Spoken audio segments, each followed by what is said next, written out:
Morning all of you friends. આપણે આની પહેલા 5 જુદા જુદા આઈક્યુ જે છે એમાં આપણે જુદા જુદા સમૂહોના ધન આયન અને તેનું વર્ગીકરણ આપણે કર્યું. સમૂહની અંદરથી આપણે એને છૂટા પાડ્યા અને છેલ્લે નિર્ણાયક કસોટીઓ જે છે એ પણ આપણે કરી હતી. હવે આપણે આજે નવો આઈક્યુ જે છે એ આપણે શરૂ કરવાનો છે. તો ફરી પાછી આપણે આજે સૌથી પહેલા એની પ્રાથમિક કસોટીઓ જે છે, શુષ્ક કસોટીઓ પહેલા કરશું. એમાં પહેલા એ જે છે એ છે પ્રાથમિક કસોટી. પ્રાથમિક કસોટીમાં બરાબર, પ્રાથમિક અવલોકનમાં આપણે પહેલું જે આપણે જોશું રંગ. તમે જોઈ શકો છો કે આપણી પાસે જે પદાર્થનું મિશ્રણ છે એ મિશ્રણ માત્ર ને માત્ર સફેદ રંગનું જ છે. બરાબર, એટલે આપણે અવલોકનમાં માત્ર સફેદ એવું લખશું.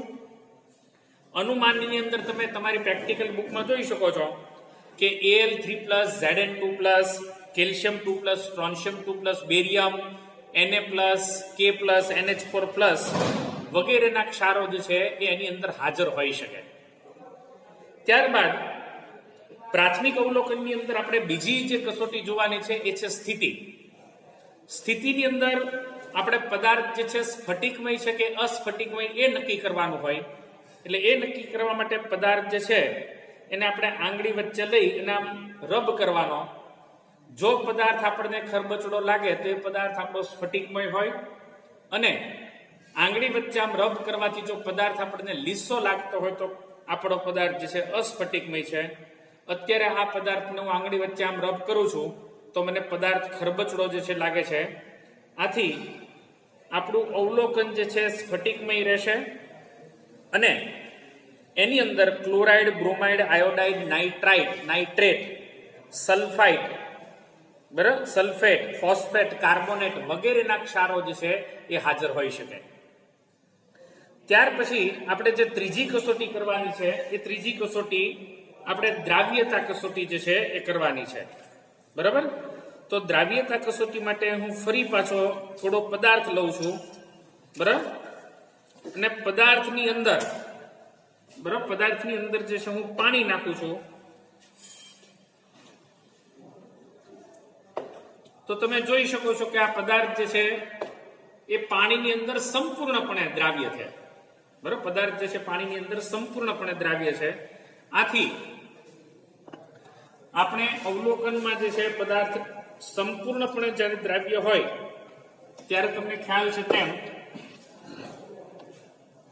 Na+, K+, NH4+ ના ક્લોરાઇડ, બ્રોમાઇડ, આયોડાઇડ અને નાઇટ્રેટ વગેરેના ક્ષારો જે છે એ હાજર હોઈ શકે. આ શક્યતા છે. તો આમ 3 જે છે આપણી પ્રાથમિક કસોટીઓ થઈ. હવે જે આપણે કસોટી કરવાની છે એ છે ધન મૂલકની, બરાબર, શુષ્ક કસોટીઓ. તો સૌથી પહેલા આપણે ધન મૂલકની શુષ્ક કસોટીઓમાં આપણે ટેસ્ટ ટ્યુબ જે છે એ ટેસ્ટ ટ્યુબને શુષ્ક કરવાની હોય છે.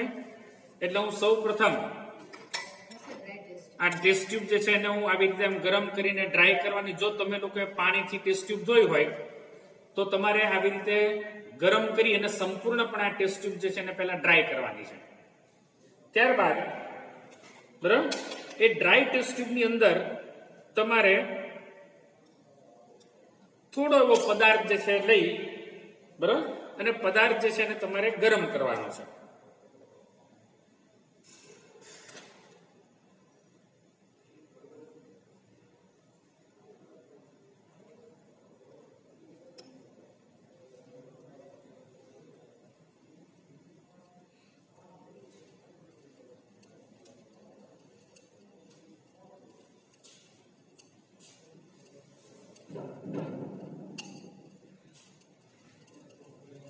પદાર્થને અહીંયા આગળ ગરમ કરતા એમાંથી તડતડ એવો અવાજ આવે છે. બરાબર, જે હાલ ઓનલાઈન ની અંદર તમને અવાજ ન સંભળાય, પણ તમે જયારે પ્રાયોગિક રીતે તમે પ્રેક્ટિકલ કરશો ત્યારે ટેસ્ટ ટ્યુબને ગરમ કરતા એની અંદરથી તડતડ એવો અવાજ થોડો થોડો સંભળાય છે. બરાબર, એટલે આપણું અવલોકન જે છે એવું થશે કે શુષ્ક કસનળીમાં પદાર્થને ગરમ કરતા તડતડ અવાજ એવો સંભળાય છે. એટલે Na+, એટલે NaCl, KBr, KI જેવા સ્ફટિકમય ક્ષાર તેમજ લેડ નાઇટ્રેટ જેવા કેટલાક નાઇટ્રેટના ક્ષારો જે છે એ પણ એની અંદર હાજર જે છે હોઈ શકે. તો આ ધન મૂલક માટેની શુષ્ક કસોટીની અંદર પહેલી કસોટી હતી. બરાબર, શુષ્ક કસનળીમાં પદાર્થ જે છે એને ગરમ કરવાનો. હવે ત્યાર પછી જે આપણી કસોટી છે, પાંચમી કસોટી, એ કસોટી છે આપણી કોલસા કસોટી. તો તમને ખ્યાલ છે તેમ કોલસા કસોટી માટે આપણે સૌ પ્રથમ આવી રીતે કોલસો લઈએ છીએ. એની અંદર આપણે કોલસાની અંદર આપણે એક હોલ પાડીએ છીએ, નાનું એવડું છિદ્ર કરીએ છીએ.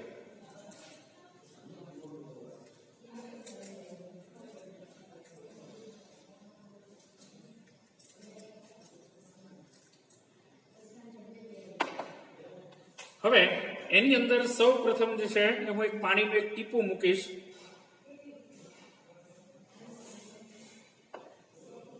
ત્યારબાદ બરાબર કોલસા કસોટી માટે પદાર્થ અને સોડિયમ કાર્બોનેટનું આપણે પહેલા મિશ્રણ કરવાનું છે. એટલે હું ખૂબ થોડી માત્રામાં પદાર્થ લઉં છું. મેં ઓલરેડી સોડિયમ કાર્બોનેટ અહીંયા લઈને રાખેલો છે, બરાબર. એની અંદર આપણે થોડી માત્રામાં જે છે સોડિયમ કાર્બોનેટ જે છે એ પણ લેશું.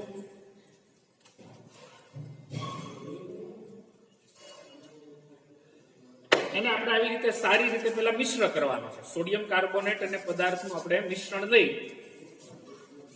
અને એને આપણે આવી રીતે મિશ્ર કરવાનો છે. અને ત્યારબાદ એમાંથી થોડો એવો પદાર્થ આપણે જે આપણે છિદ્ર કર્યું છે એની અંદર થોડો એવો પદાર્થ છે આપણે નાખવાનો છે. ત્યારબાદ દર વખતે યાદ રાખવાનું છે કે આપણે કોલસા કસોટી જ્યારે જ્યારે કરીએ ત્યારે આપણે ફ્લેમ એ રિડ્યુસિંગ જ્યોત કરવાની છે. એટલે આપણે નીચેથી આવી રીતે હોલ જે છે, નીચે જે છિદ્ર હોય એને બંધ કરી દેવાનું છે. એટલે એને અપૂરતો ઓક્સિજન મળશે. અને તમે જોઈ શકો છો કે આપણી ફ્લેમ જે છે એ ફ્લેમ હવે પીળી થઈ ગઈ છે. એને હવે આપણે બ્લો પાઇપ વડે બરાબર આપણે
હવે જો ખાસ તમે જ્યારે બ્લો પાઇપ વડે એને ગરમ કરો ત્યારે ધ્યાન એ રાખવાનું છે કે કોલસો સીધે સીધો તમારે આમ આની ઉપર ફ્લેમ ઉપર મૂકવાનો નથી, બરાબર. અને ત્યાર પછી તમારે બ્લો પાઇપ વડે જે છે એને ગરમ કરો. તમે જોઈ શકો છો કે બ્લો પાઇપની વડે આપણે કોલસા કસોટીમાં ગરમ કરવાથી પદાર્થ જે છે પીગળીને ખાડામાં બેસી ગયો છે. તમે જોઈ શકો છો અહીંયા આગળ.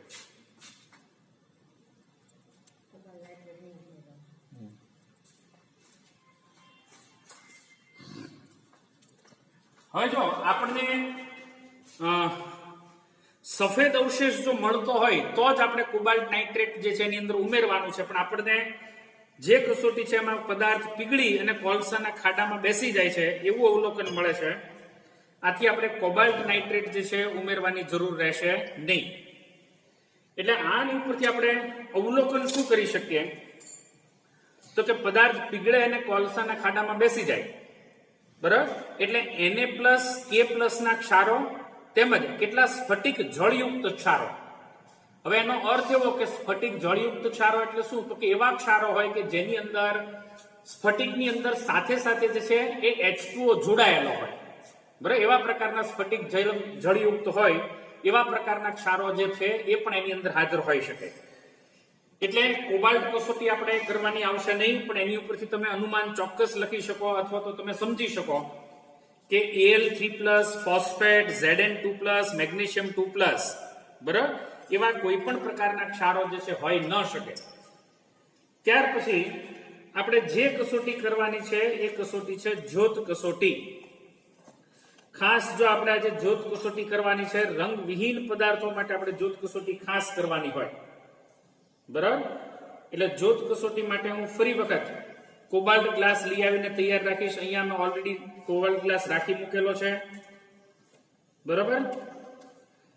હવે જ્યોત કસોટી માટે સૌ પ્રથમ તમારા પ્લેટિનમ વાયર જે છે એને આવી રીતે ઓક્સિડાઇઝિંગ જ્યોતમાં જે છે તમારે એને ગરમ કરવાનો છે પહેલા,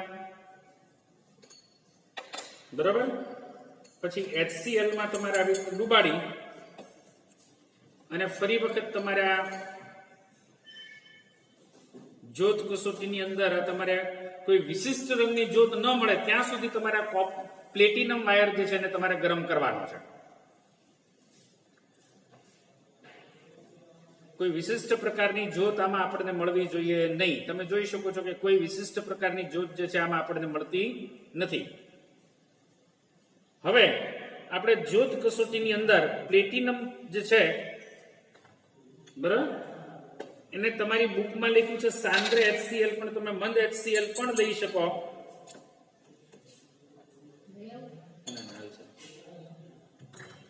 અને જો જ્યોત કસોટીમાં મેં HCl ની અંદર ફરી પાછો પ્લેટિનમ જે છે એને ડુબાડ્યો છે, પદાર્થ જે છે એને આપણે લીધો છે, બરાબર.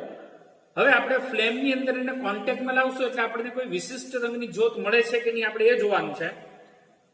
અને સાથે સાથે કોબાલ્ટ ગ્લાસની અંદરથી આ જ્યોત આપણને કેવી મળે છે એ પણ જે છે આપણે આની અંદરથી જે છે જોવાનું છે. તો આપણે સૌથી પહેલા જોઈએ જ્યોત કેવી મળે છે. તો તમે જોઈ શકો છો જેવો આ સળિયો ફ્લેમની અંદર લાવું છે એટલે પહેલું એક તો મને સોનેરી પીળી જ્યોત જોવા મળે છે, જો. અને એકદમ ફ્લેમને સાઈડની અંદરથી મને એક બીજો રંગ પણ જોવા મળે છે, રાતો જાંબુડિયો રંગ. જો તમે આમ નામ રાખી મૂકો એટલે જો સોનેરી પીળી અને રાતો જાંબુડિયો રંગ પણ તમે જોઈ શકો છો. કોબાલ્ટ ગ્લાસની અંદરથી જોવાથી, બરાબર, કોબાલ્ટ ગ્લાસની અંદર જોવાથી આપણને રાતો જાંબુડિયો રંગ લાલ રંગનો દેખાય છે, ઘેરો લાલ રંગનો, બરાબર. સાઈડમાંથી જેવી રીતે દેખાય છે. કદાચ ન ખબર પડે તો ફરી વખત થોડો પદાર્થ તમે લઈ શકો, ફરી વખત તમે આવી રીતે જોઈ શકો છો. એટલે આમાં આપણને ફ્લેમ ટેસ્ટમાં બે પ્રકારના અવલોકન આપણને જોવા મળે છે. પહેલું અવલોકન આપણને સોનેરી પીળો અને બીજું અવલોકન જે છે નરી આંખે રાતો જાંબુડિયો રંગ દેખાય છે. પણ એ રાતો જાંબુડિયો રંગ જે છે એને આપણે કોબાલ્ટ ગ્લાસની મદદથી જ્યારે જોઈએ છીએ ત્યારે ઘેરો લાલ રંગ, આખામાં નહીં પણ જ્યાં રાતો જાંબુડિયો રંગ આવતો હોય ત્યાં આગળ આપણને ઘેરો લાલ રંગ જે છે આપણને જોવા મળે છે. તો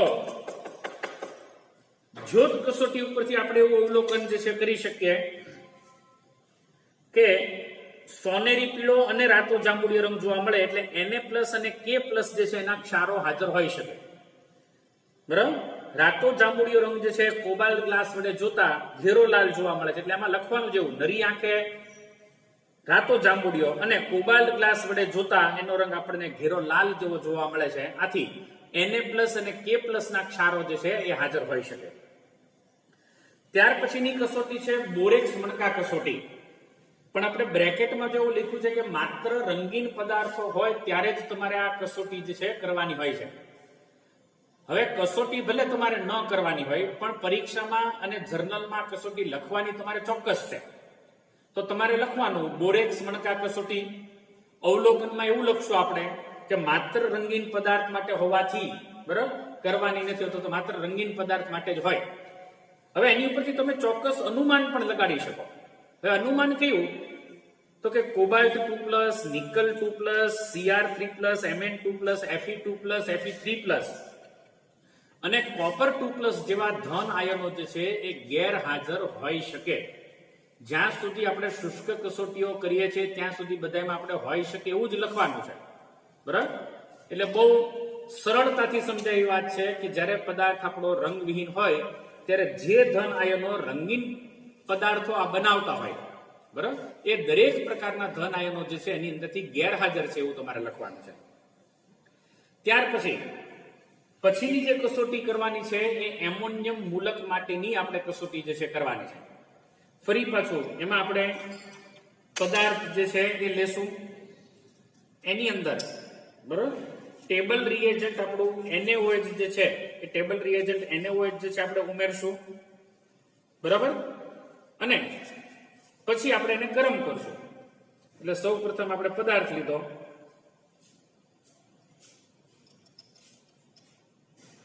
બરાબર, એની અંદર આપણું આ ટેબલ રિએજન્ટ બરાબર NaOH જે છે એ ઉમેરું છું.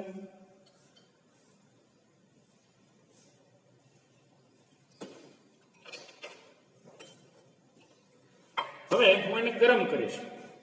મારે બે અવલોકન એક તો આમાં ખાસ જોવાના છે કે આની અંદરથી કોઈ વાયુ નીકળે છે કે નહીં, અને જો વાયુ નીકળતો હોય તો એ સાંદ્ર HCl માં ડુબાડેલા સળિયાને બરાબર એની સાથે ધુમાડા આપે છે કે નથી આપતા એવું મારે જોવાનું છે. એટલે રૂપા મેડમ ને કહીશ કે સાંદ્ર HCl માં સળિયો ડુબાડીને લાવશે.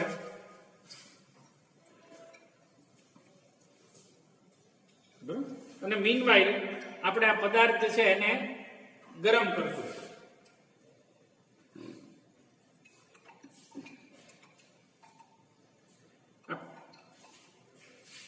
રૂપા મેડમ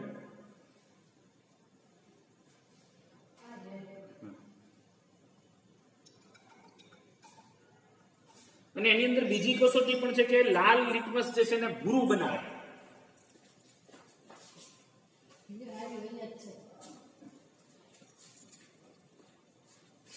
બે કસોટીઓ છે જો આપણે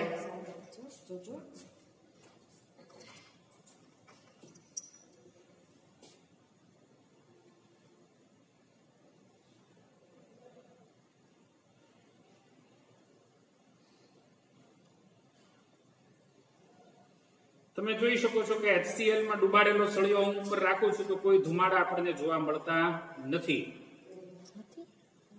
બરોબર, કોઈ ધુમાડા આપણને જોવા મળતા નથી, બરોબર. ઇવન જ્યારે આ લિટમસની પણ કસોટી તમે કરો તો તમારે લિટમસ જે છે આદર્શ રીતે ભીનો કરવાનો હોય તો તમે જોઈ શકો છો કે લાલ લિટમસ જે છે એ પણ ભૂરો થશે નહીં.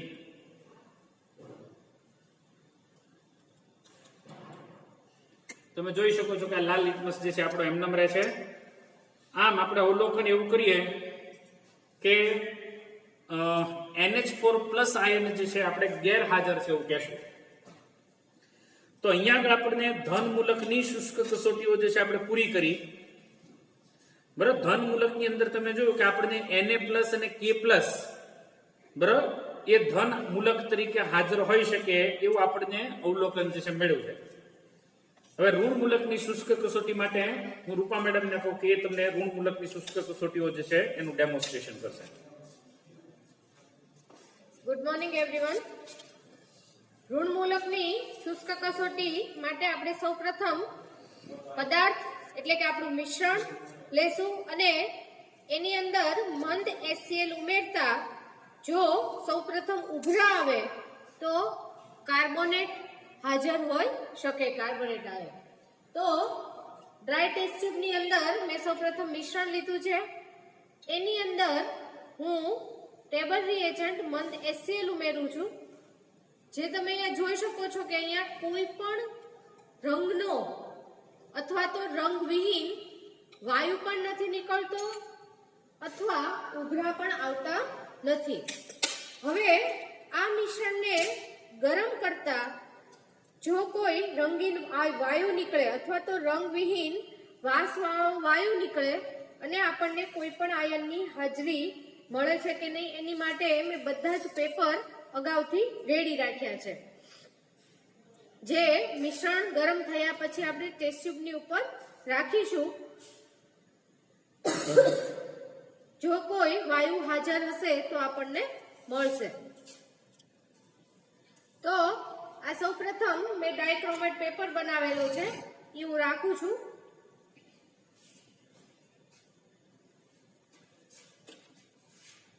એમને ખાલી આ ધીમું કરો,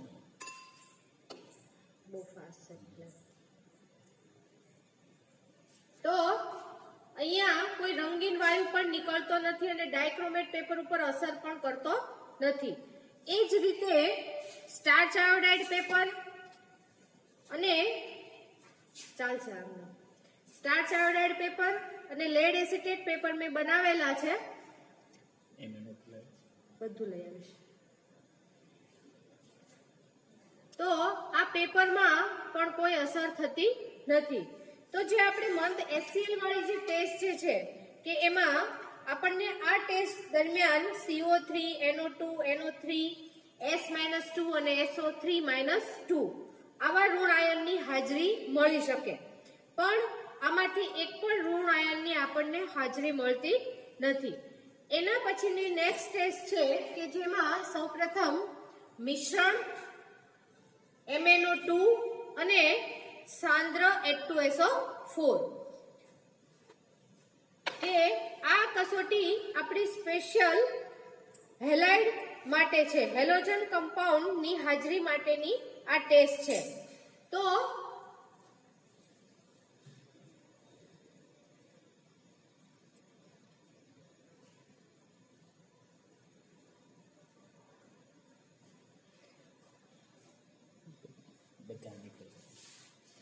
આમાં તમે અહીંયા જોઈ શકો છો કે ટેસ્ટ ટ્યુબ પર નીચે જાંબલી કલરનો અને ઉપર રાતો તપકીરિયો વાયુ નીકળે છે.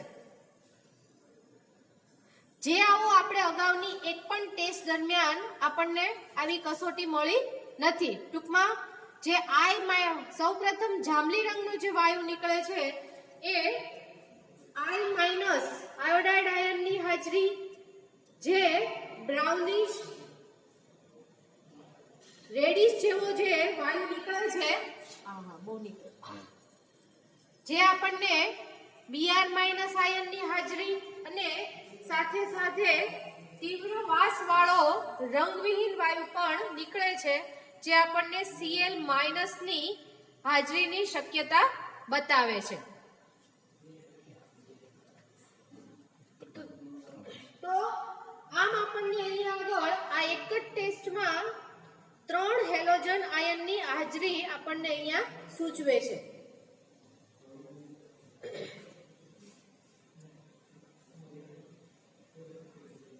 જે એકદમ બહુ સરસ દેખાય છે. હવે તો અહીંયા આગળ આપણે આ 3 હેલોજન આયનને હાજર ગણી શકીએ. એના પછી આપણે મિશ્રણ વત્તા તાંબાના ટુકડા વત્તા H2SO4 જે આપણે NO2 અને NO3 આયન માટેની હાજરી જે છે એ આપણે તપાસવાની છે, જે હું કરું છું.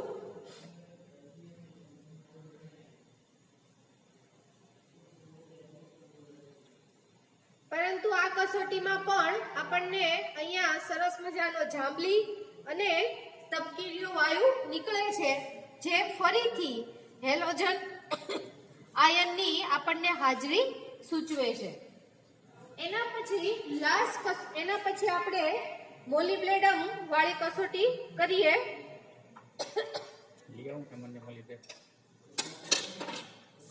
તો એની માટે સૌપ્રથમ મિશ્રણ વત્તા સાંદ્ર HNO3 જે મેં ઓલરેડી લાવી રાખેલું છે અને એની અંદર ઝાલા સાહેબ એમોનિયમ મોલિબ્લેટ લઈ આવ્યા છે જે ઉમેરીએ તો એ ઉમેરતા જો પીળા રંગના અવક્ષેપ આવે તો PO4-3 આયનની હાજરી હોઈ શકે. પણ અહીંયા એને ગરમ કરતા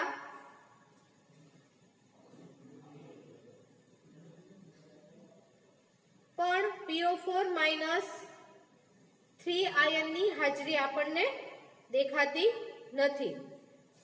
મિશ્રણમાં કોઈ ચેન્જ થતો નથી તો PO4-3 આયન ગેરહાજર હોઈ શકે.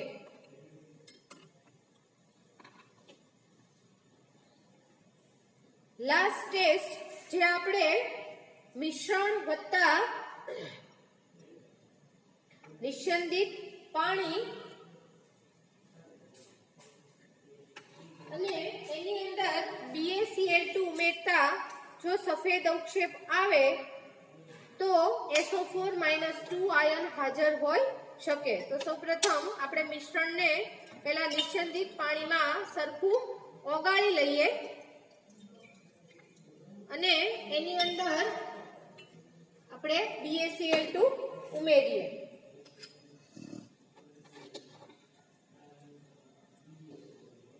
આ BaCl2 ઉમેરતા તમે આ જોઈ શકો છો કે અગાઉ આપણે SO4 આયન માટે 2 થી 3 આપણને આઈક્યુ ના મિશ્રણમાં SO4 - 2 આયન આપણે હાજર હતો.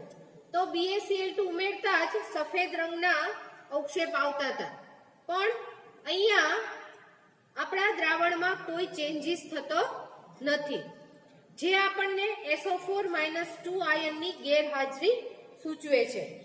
તો અહીંયા આપણે જોઈએ તો આપણને ધન મૂલકમાં શુષ્ક કસોટીમાં 2 પોઝિટિવ આયનની હાજરી મળી, જે આપણે એની ભીની કસોટીમાં આપણે વધારે આગળ નક્કી કરીશું. અને ઋણ મૂલકમાં આપણને આજે હેલોજન સમૂહમાં આયોડાઇડ આયન, બ્રોમાઇડ આયન અને ક્લોરાઇડ આયન, આ 3 આયનની હાજરી આપણને મળી, જે આપણે ભીની કસોટીમાં આપણે એનું નક્કી કરીશું. એટલે ભીની કસોટી માટે નેક્સ્ટ લેક્ચરમાં. Okay, thank you.